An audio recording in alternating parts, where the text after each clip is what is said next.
अकाल दर्शकों, अज का जिहड़ा साडी चर्चा का विषय है वो ये है कि असी IVF सेंटर या किसी भी फर्टिलिटी कंसलटेंट को जदों जाने आ ਤਾਂ ਸਾਡਾ इलाज किस तरीके नाल शुरू ਹੁੰਦਾ है, की टैसट करवाने चाहिए हैं, की जरूरी हैं, की टैसट जिहड़े हैगे वो जरूरी नहीं हैं और किस तरह असी स्टैप वाइज लैडर के उत्ते पेशेंट नूं चढ़ा देंगे। कोई भी मैरिड कपल जिहड़ा 1 ईयर तो इकट्ठे रह रहा है तो उन्होंने प्रैगनेंसी नहीं हो रही है तो वो पेशेंट्स जिहड़े हैगे वो चिंतित होकर साडे कोल आंदे हन।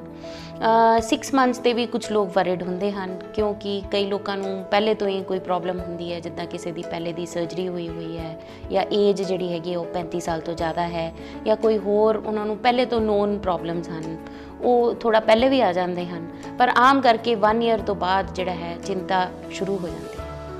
हुण कोई यंग लेडी जिहड़ी 30 ईयर्स तो जिहदी एज घट है वो साडी क्लिनिक ते आंदी है तो असी इस तरह नहीं है कि IVF सेंटर है तो असी IVF कर ही देना है या असी IVF की ही सलाह देनी है। बहुत पेशेंट्स हैं जिन्हां दा असी IVF बचा लैंदे आ, IVF की ट्रीटमेंट तो रोक लैंदे आ, उन्होंने दसदे आ कि इहदे विच IVF की लोड़ नहीं है। सो डॉक्टर जिहड़ा हैगा हर तरीके की ट्रीटमेंट करन दे काबिल होवे इस तरह का डॉक्टर चूज़ करना चाहिए रैदर दैन जांदे ही तुहानूं IVF का पैकेज दस दिता जाए। हुण जदों बेसिक टैसट की गल करिए तो सब तो पहले जिहड़ी असीं बेसिक इवैल्यूएशन करते हैं। बेसिक इवैल्यूएशन विच मैं समझदी हाँ सब तो जरूरी एक सीमन एनालिसिस, एक लेडी का जिहड़ा बेसिक स्कैन। सीमन एनालिसिस एक बेसिक टैसट इस करके है क्योंकि ये कुछ भी नहीं लगता और जदों ये नॉर्मल आ जाए असी ये mail factor kind of rule out कर दें तो असी फिर फीमेल ते फोकस कर सकते हैं। जे सीमन एनालिसिस विच कोई नुक्स आए तो भी 4 तो लैके 6 महीने दे विच पिक्चर क्लीयर हो जाती है कि ये ठीक हो सकता है, ये ठीक नहीं हो सकता, ये जे ठीक हो सकता है तो यदा की हल है और जे नहीं हो सकता तो फिर यदा की हल है। पर ये कोई बहुत जिदा 10-10 15-15 साल पेशेंट इदा ही टाइम वेस्ट करते रहते हैं कि सीमन एनालिसिस विच नुक्स है और उन्होंने असी सिंपल नैचुरल तरीके नाल ठीक करना चाहते हैं, ये काइंड ऑफ ठीक नहीं है। सीमन एनालिसिस तो बाद जिहड़ा एक बेसिक स्कैन बहुत जरूरी है। बेसिक स्कैन जिहड़ा लेडी का है वो ट्रांसवजाइनल स्कैन होना चाहिए है जिन्होंं असी अंदरूनी स्कैन भी कहने आ और ये विच असी डिटेल एनाटमी सर्वे मतलब कि सारा चंगी तरह अंदर का जिहड़ा असैसमेंट कर लैंदे आ। काफ़ी हद तक सानू आइडिया हो जाता है कि ये डिटेल्ड जिहड़ा बेसिक स्कैन है ये विच की प्रॉब्लम्स हैं। अंडेदानी देखी जाती है, उहदे विच कोई सिस्ट है कि नहीं है देखी जाती है। अंडेदाने विच एग्स की मात्रा कितनी है जिन्हों असी एंट्रल फॉलिकल काउंट कहने आ वो देखा जाता है। एंट्रल फॉलिकल काउंट काफ़ी हद तक सानू आइडिया दे दिंदा है कि बहुत जल्दी करन दी लोड़ है या बहुत आराम नाल चलिया जा सकता है। उस तो बाद ट्यूबां नॉर्मली नॉर्मल स्कैन ते नहीं दिखदियां हैं, पर जे ट्यूबां विच कोई नुक्स होवे जिद्दां पानी भरिया है या अंडेदानियां अपनी नॉर्मल जगह ते नहीं है तो सानू शक है कि इत्थे एडिशनस हैं, वो सारा भी असी स्कैन ते सर्वे कर सकते हैं। नैक्सट बच्चेदानी जिहड़ी है, बच्चेदानी दे अंदर दी लाइनिंग एंडोमैट्रियम जिथे जाके साडा बेबी इंपलांट करता है और बच्चेदानी दे अंदर कोई नुक्स फाइब्रॉयड एडिनोमायोसिस या कोई होर डिफैक्ट वो भी पता लग जाता है। फाइनली जिहड़ा हैगा एक जनरल आइडिया हो जाता है कि ये पेशेंट की हुण अगे चलण की डायरैक्शन की है। बेसिक हार्मोन्स की गल करिए तो जे एंट्रल फॉलिकल काउंट वधिया है तो असी AMH टैसट जिहड़ा एंटी मुलेरियन हार्मोन टैसट है वो नहीं करवाते, पर जे सानू उहदे ते शक है तो फिर असी एक टैसट करवाने आ जिन्हों AMH टैसट कहते हैं, जिहड़ा ब्लड टैसट हुंदा है जिहदे नाल सानू ओवरी दे रिजर्व्स के बारे पता लगता है। उस तो इलावा जिहड़े टैसट हैगे ने वो थायरॉयड की स्क्रीनिंग जिहड़ी है बहुत जरूरी है। TSH टैसट तो ही थायरॉयड की स्क्रीनिंग हो जाती है। जिन्हां दा TSH एबनॉर्मल आंदा है उन्हां विच असी T3 T4 करवाने की कोशिश करते हैं। नैक्सट FSH LH ते ईस्ट्रोजन पहले टाइम्स विच बहुत कॉमनली करवाए जाते सन। हुण जिहड़ा है असी सिर्फ उन्हां पेशेंट्स ही करते हैं जिन्हां नूं पीरीयड्स नहीं आते या जिन्हां दी स्कैन ते यूट्रस बहुत छोटी लगती है। बाकी पेशेंट्स ते FSH LH ते E2 टैसट जिहड़े है वो असी रूटीन डायग्नोसिस लई नहीं करवाते।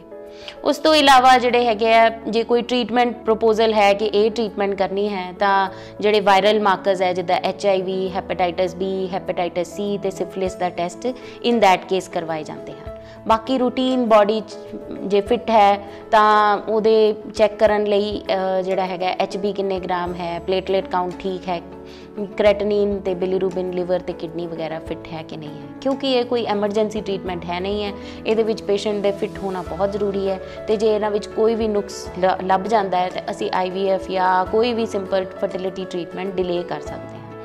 ਨੈਕਸਟ, ਜੇ ਸਾਨੂੰ ਸਕੈਨ ਤੇ ਆਈਡੀਆ ਹੋ ਜਾਂਦਾ ਹੈ ਕਿ ਅੰਦਰ ਸਾਰਾ ਕੁਝ ਠੀਕ ਹੈ ਤਾਂ ਅਸੀਂ ਟਿਊਬਾਂ ਜਿਹੜੀਆਂ ਉਹ ਸਿੰਪਲ ਮੈਥਡ ਨਾਲ ਚੈੱਕ ਕਰਨ ਦੀ ਕੋਸ਼ਿਸ਼ ਕਰਦੇ ਹਾਂ, ਜਿਹਨੂੰ ਅਸੀਂ HSG ਕਹਿੰਦੇ ਹਾਂ। HSG ਯਾਨੀ ਕਿ ਹਿਸਟੈਰੋਸੈਲਪਿੰਗੋਗ੍ਰਾਫੀ, ਜਿਹਦੇ ਵਿੱਚ ਯੂਟਰਸ ਵਿੱਚ ਡਾਈ ਪਾਈ ਜਾਂਦੀ ਹੈ ਔਰ ਉੱਪਰੋਂ ਪੇਟ ਤੋਂ ਐਕਸਰੇ ਲਿਆ ਜਾਂਦਾ ਹੈ ਔਰ ਇਹਦੇ ਨਾਲ ਸਾਨੂੰ ਟਿਊਬਾਂ ਦਾ ਕਾਫੀ ਆਈਡੀਆ ਹੋ ਜਾਂਦਾ ਹੈ ਕਿ ਟਿਊਬਾਂ ਖੁੱਲ੍ਹੀਆਂ ਹਨ ਕਿ ਬੰਦ ਹਨ। ਜੇ ਸਾਨੂੰ ਸਕੈਨ ਤੇ ਕੋਈ ਵੀ ਪ੍ਰੋਬਲਮ ਨਜ਼ਰ ਆਉਂਦੀ ਹੈ ਤੇ ਅਸੀਂ ਸੋਚਦੇ ਹਾਂ ਕਿ ਇਹਨੂੰ ਅਸੀਂ ਠੀਕ ਕਰਨਾ ਚਾਹੁੰਦੇ ਹਾਂ ਤਾਂ ਫਿਰ ਅਸੀਂ ਡਾਇਗਨੋਸਟਿਕ ਹਿਸਟੈਰੋਲੈਪਰੋਸਕੋਪੀ ਯਾਨੀ ਕਿ ਦੂਰਬੀਨ ਦੇ ਆਪਰੇਸ਼ਨ ਦੀ ਸਲਾਹ ਦਿੰਦੇ ਹਾਂ। ਦੂਰਬੀਨ ਦਾ ਆਪਰੇਸ਼ਨ ਬਹੁਤ ਸਿੰਪਲ ਡੇ ਕੇਅਰ ਪ੍ਰੋਸੀਜਰ ਹੈ। ਇਸ ਵਿੱਚ ਪੇਸ਼ੈਂਟ ਨੂੰ 1 ਦਿਨ ਲਈ ਹੀ ਸਿਰਫ ਹਸਪੀਟਲ ਵਿੱਚ ਰਹਿਣਾ ਪੈਂਦਾ ਹੈ ਔਰ ਇਹ ਕੋਈ ਬਹੁਤ ਟੈਕਨੀਕਲੀ ਕੰਪਲਿਕੇਟਿਡ ਨਹੀਂ ਹੈ। ਪੇਟ ਤੇ ਕੋਈ ਬਹੁਤ ਜ਼ਿਆਦਾ ਕੱਟ ਦੇ ਨਿਸ਼ਾਨ ਨਹੀਂ ਆਉਂਦੇ ਹਨ, ਪਰ ਇਹ HSG ਤੋਂ ਬੈਟਰ ਇਸ ਤਰ੍ਹਾਂ ਹੈ ਕਿ ਇਹਦੇ ਵਿੱਚ ਕੋਈ ਪ੍ਰੋਬਲਮ ਲੱਭੀ ਵੀ ਜਾ ਸਕਦੀ ਹੈ ਤੇ ਨਾਲ ਨਾਲ ਉਹਨੂੰ ਠੀਕ ਵੀ ਕੀਤਾ ਜਾ ਸਕਦਾ ਹੈ। ਹਿਸਟੈਰੋਸੈਲਪਿੰਗੋਗ੍ਰਾਫੀ ਵਿੱਚ ਸਿਰਫ ਐਕਸਰੇ ਮਿਲ ਜਾਂਦਾ ਹੈ, ਜਿਸ ਦੀ ਰਿਪੋਰਟ ਤੋਂ ਸਾਨੂੰ ਇੰਨਾ ਹੀ ਪਤਾ ਲੱਗਦਾ ਹੈ ਕਿ ਟਿਊਬਾਂ ਖੁੱਲ੍ਹੀਆਂ ਹਨ ਕਿ ਬੰਦ ਹਨ। ਜੇ ਟਿਊਬਾਂ ਬੰਦ ਹਨ ਜਾਂ ਉਹਨਾਂ ਦੇ ਵਿੱਚ ਕੋਈ ਪ੍ਰੋਬਲਮ ਨਜ਼ਰ ਆ ਰਹੀ ਹੈ ਫਿਰ ਵੀ ਸਾਨੂੰ ਬਾਅਦ ਵਿੱਚ ਹਿਸਟੈਰੋਲੈਪਰੋਸਕੋਪੀ ਕਰਨ ਦੀ ਲੋੜ ਪੈਂਦੀ ਹੈ। ਹਿਸਟਰੋਸਕੋਪੀ ਯਾਨੀ ਬੱਚੇਦਾਨੀ ਨੂੰ ਪਾਣੀ ਨਾਲ ਫੁਲਾ ਕੇ ਉਹਦੇ ਅੰਦਰ ਦੂਰਬੀਨ ਪਾਣਾ, ਤੇ ਲੈਪਰੋਸਕੋਪੀ ਯਾਨੀ ਬੱਚੇਦਾਨੀ ਨੂੰ ਪੇਟ ਤੋਂ ਦੇਖਣਾ, ਨੀਚੋਂ ਦੀ ਫਿਰ ਡਾਈ ਪਾ ਕੇ ਤੇ ਅਸੀਂ ਉੱਪਰੋਂ ਪੇਟ ਤੋਂ ਚੈੱਕ ਵੀ ਕਰ ਲੈਂਦੇ ਹਾਂ ਕਿ ਟਿਊਬਾਂ ਖੁੱਲ੍ਹੀਆਂ ਹਨ ਕਿ ਬੰਦ ਹਨ। ਹੁਣ ਜਦੋਂ HSG ਦੀ ਫਿਲਮ ਦੀ ਗੱਲ ਕਰੀਏ ਤੇ ਉਹਦੇ ਵਿੱਚ ਟਿਊਬਾਂ ਦੋ ਲੈਵਲ ਤੇ ਬਲੌਕ ਹੋ ਸਕਦੀਆਂ ਹਨ। ਇੱਕ ਤਾਂ ਪ੍ਰੋਗਜ਼ੀਮਲ ਬਲੌਕ ਯਾਨੀ ਕਿ ਬੱਚੇਦਾਨੀ ਦੇ ਬਿਲਕੁਲ ਨਾਲ ਜੁੜੀਆਂ ਹੋਈਆਂ ਜਿੱਥੇ ਟਿਊਬਾਂ ਹੁੰਦੀਆਂ ਹਨ ਉੱਥੇ ਬਲੌਕ ਹੁੰਦਾ ਹੈ, ਤੇ ਇੱਕ ਕਹਿੰਦੇ ਹਾਂ ਡਿਸਟਲ ਬਲੌਕ ਮੀਨਸ ਜਿਹੜੀ ਟਿਊਬ ਦੂਰ ਪੇਟ ਦੇ ਵੱਲ ਹੈ ਉਸ ਦੇ ਵਿੱਚ ਬਲੌਕ। ਸੋ ਪ੍ਰੋਗਜ਼ੀਮਲ ਬਲੌਕ ਜਿਹੜੇ ਹਨ ਉਹ ਕਈ ਵਾਰੀ ਫਾਲਸ ਹੁੰਦੇ ਹਨ ਜਾਂ ਉਹਨਾਂ ਦੀ ਟ੍ਰੀਟਮੈਂਟ ਕਰਨੀ ਪੋਸੀਬਲ ਹੁੰਦੀ ਹੈ। ਜਿੱਦਾਂ ਪ੍ਰੋਬਲਮ ਡਿਸਟਲ ਹੁੰਦੀ ਹੈ, ਵੱਧਦੀ ਜਾਂਦੀ ਹੈ ਔਰ ਥੋੜੀ ਡਿਫਿਕਲਟ ਹੁੰਦੀ ਹੈ, ਉਸ ਕੇਸ ਵਿੱਚ ਅਸੀਂ ਆਪਸ਼ਨ ਜ਼ਰੂਰ ਦਿੰਦੇ ਹਾਂ ਕਿ ਟਿਊਬਾਂ ਖੁਲਵਾ ਲਓ, ਪਰ ਉਸ ਕੇਸ ਵਿੱਚ ਅਸੀਂ ਟਿਊਬਾਂ ਨੂੰ ਬਾਈਪਾਸ ਕਰਨ ਦੀ ਕੋਸ਼ਿਸ਼ ਜ਼ਿਆਦਾ ਕਰਦੇ ਹਾਂ। ਨੈਕਸਟ ਸਟੈਪ ਤੇ ਜਿਹੜੀ ਹੈਗੀ ਹੈ 3 ਤਰ੍ਹਾਂ ਦੀ ਟ੍ਰੀਟਮੈਂਟ। ਜੇ ਮੰਨ ਲਓ ਓਵਰੀ ਠੀਕ ਹੈ, ਹਰ ਮਹੀਨੇ ਰੈਗੂਲਰ ਪੀਰੀਅਡਸ ਆ ਰਹੇ ਹਨ, ਸੀਮਨ ਐਨਾਲਿਸਿਸ ਠੀਕ ਹੈ, ਟਿਊਬਾਂ ਠੀਕ ਹਨ, ਫਿਰ ਵੀ ਪ੍ਰੈਗਨੈਂਸੀ ਨਹੀਂ ਹੋ ਰਹੀ ਤਾਂ ਟ੍ਰੀਟਮੈਂਟ ਜਿਹੜਾ ਹੈ ਉਹ 3 ਤਰੀਕੇ ਨਾਲ ਕੀਤਾ ਜਾਂਦਾ ਹੈ। ਸਟੈਪ ਵਾਈਜ਼ ਮੈਨਰ ਵਿੱਚ ਉਹਨੂੰ ਅਸੀਂ ਅੱਗੇ ਲੈ ਕੇ ਜਾਂਦੇ ਹਾਂ। ਸਭ ਤੋਂ ਪਹਿਲੀ ਜਿਹੜੀ ਸਿੰਪਲ ਟ੍ਰੀਟਮੈਂਟ ਹੁੰਦੀ ਹੈ ਉਹ ਇਹ ਹੁੰਦੀ ਹੈ ਕਿ ਅਸੀਂ ਐਗ ਬਣਾਉਂਦੇ ਹਾਂ ਗੋਲੀ ਟੀਕਾ ਦੇ ਕੇ, ਤੇ ਫਿਰ ਅਸੀਂ ਵਧੀਆ ਦਿਨ ਦੱਸਦੇ ਹਾਂ ਪੇਸ਼ੈਂਟ ਨੂੰ ਟਰਾਈ ਕਰਨ ਵਾਸਤੇ। ਨੈਕਸਟ ਸਟੈਪ ਤੇ ਜੇ ਇਹਦੇ ਨਾਲ ਪ੍ਰੈਗਨੈਂਸੀ ਨਹੀਂ ਹੁੰਦੀ ਤਾਂ ਨੈਕਸਟ ਸਟੈਪ ਤੇ ਅਸੀਂ ਜਿਹੜਾ ਹੈ IUI ਕਰਦੇ ਹਾਂ। IUI ਵਿੱਚ ਅਸੀਂ ਸਪਰਮਸ ਲੈ ਕੇ ਤਿਆਰ ਕਰਕੇ ਬੱਚੇਦਾਨੀ ਵਿੱਚ, ਜੇ 6 ਮਹੀਨੇ 8 ਮਹੀਨੇ ਜਾਂ 1 ਸਾਲ ਤੱਕ ਪੇਸ਼ੈਂਟ ਹੈ ਨਾ ਸਿੰਪਲ ਟ੍ਰੀਟਮੈਂਟਸ ਨਾਲ ਨਹੀਂ ਪ੍ਰੈਗਨੈਂਟ ਹੋ ਰਿਹਾ ਤਾਂ ਫਿਰ ਨੈਕਸਟ ਸਟੈਪ IVF ਹੁੰਦਾ ਹੈ। ਹੁਣ IVF ਦੀ ਸਲਾਹ ਜਦੋਂ ਦਿੱਤੀ ਜਾਂਦੀ ਹੈ ਉਦੋਂ ਪੇਸ਼ੈਂਟਸ ਰਿਲੈਕਟੈਂਟ ਹੁੰਦੇ ਆ ਕਿ ਅਸੀਂ ਹੱਲੇ ਨਹੀਂ ਕਰਾਉਣਾ, ਹੱਲੇ ਸਾਡੀ ਏਜ ਘੱਟ ਹੈ। ਇਸ ਤਰ੍ਹਾਂ ਸੋਚਣਾ ਠੀਕ ਨਹੀਂ ਹੈ। ਜੇ IVF ਦੱਸ ਦਿੱਤਾ ਗਿਆ ਹੈ, ਉਹਦੀ ਸਲਾਹ ਦੇ ਦਿੱਤੀ ਗਈ ਹੈ ਕਿਸੇ ਵੀ ਕਾਰਨ ਕਰਕੇ, ਤਾਂ ਫਿਰ ਉਹਦੀ ਜਿਹੜੀ ਹੈਗੀ ਹੈ ਉਹਨੂੰ ਡਿਲੇ ਨਹੀਂ ਕਰਨਾ ਚਾਹੀਦਾ ਔਰ ਦਿੱਤੀ ਸਲਾਹ ਉਦੋਂ ਹੀ ਜਾਏਗੀ ਜਦੋਂ ਬਹੁਤ ਜ਼ਰੂਰੀ ਲੱਗ ਰਿਹਾ ਹੋਏਗਾ। ਫਾਈਨਲੀ ਮੈਂ ਇਹੀ ਕਹਿਣਾ ਚਾਹਾਂਗੀ ਕਿ IVF ਟ੍ਰੀਟਮੈਂਟ ਤੋਂ ਡਰਨ ਦੀ ਲੋੜ ਨਹੀਂ ਹੈ। ਇੱਕ ਵਧੀਆ ਕੰਸਲਟੈਂਟ ਨੂੰ ਵਿਜ਼ਿਟ ਕਰੋ ਜਿਹੜਾ IVF ਲੋੜ ਪੈਣ 'ਤੇ ਹੀ ਕਰੇ, ਬਿਨਾਂ ਲੋੜ ਦੇ IVF ਨਾ ਕਰੇ। ਮੈਂ ਇੱਕ ਹੋਰ ਗੱਲ ਇੱਥੇ ਸ਼ੇਅਰ ਕਰਨਾ ਚਾਹਾਂਗੀ। ਮੇਰੇ ਕੋਲ ਪਿੱਛੇ ਜੇ ਇੱਕ ਲੇਡੀ ਆਪਣੀ ਡਾਟਰ ਇਨ ਲਾਅ ਨੂੰ ਲੈ ਕੇ ਆਈ ਤੇ ਉਹਨਾਂ ਨੂੰ ਮੈਂ ਕਿਹਾ ਕਿ ਇੱਦਾਂ ਤਾਂ ਅਸੀਂ ਕੋਈ ਗੋਲੀ ਜਾਂ ਦਵਾਈ ਨਹੀਂ ਦਿੰਦੇ ਕਿ ਫਰਟੀਲਿਟੀ ਟ੍ਰੀਟਮੈਂਟ ਲਈ ਇਸ ਤਰ੍ਹਾਂ ਪੇਸ਼ੈਂਟ ਦੇਖ ਕੇ ਤਾਂ ਅਸੀਂ ਕੋਈ ਵੀ ਦਵਾਈ ਨਹੀਂ ਦਿੰਦੇ, ਅਸੀਂ ਕੁਝ ਟੈਸਟ ਕਰਾਉਂਦੇ ਹਾਂ, ਕਾਰਨ ਲੱਭਦੇ ਹਾਂ ਤੇ ਫਿਰ ਉਸ ਦਾ ਇਲਾਜ ਕਰਦੇ ਹਾਂ।